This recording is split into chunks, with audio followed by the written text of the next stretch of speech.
வேளாங்கண்ணி பேராலய பெருவிழா கொடியேற்றத்துடன் தொடங்கியதையொட்டி வார விடுமுறைக்காகவும் ஏராளமானோர் வேளாங்கண்ணியில் குவிந்துள்ளனர். கூடுதல் தகவல்களை செய்தியாளர் பாலமுத்துமணி வழங்க கேட்கலாம். பாலமுத்துமணி, பக்தர்களின் வருகையானது பேராலயத்தில் எப்படி உள்ளது? விவரங்கள்.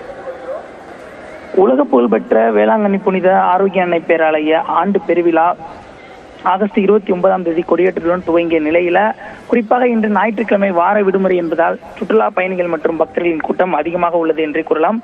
காலை காட்டிலும் தற்பொழுது மாலை வெயில் தணிந்த பிறகு மக்களின் கூட்டம் என்பது அதிகரிக்க துவங்கியுள்ளது.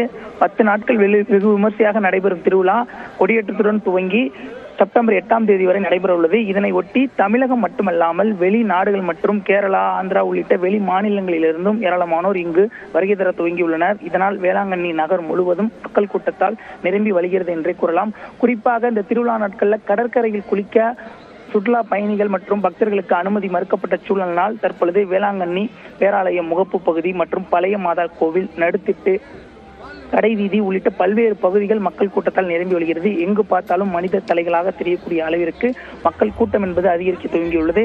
இதனால் இங்குள்ள தங்குமிடுதிகள், உணவகங்கள் உள்ளிட்ட பல்வேறு இடங்கள் மக்கள் கூட்டத்தால் நிரம்பி வருகிறது. போக்குவரத்து நெரிசலை கட்டுப்படுத்துவதற்காக தற்காலிக பேருந்து நிறுத்தம் மற்றும் மாற்று போக்குவரத்து பாதைகள் ஏற்படுத்தப்பட்டு பாதுகாப்பு பணியும் பலப்படுத்தப்பட்டுள்ளது. விவரங்களை பதிவு செய்தமைக்கு நன்றி பாலமுத்துமணி.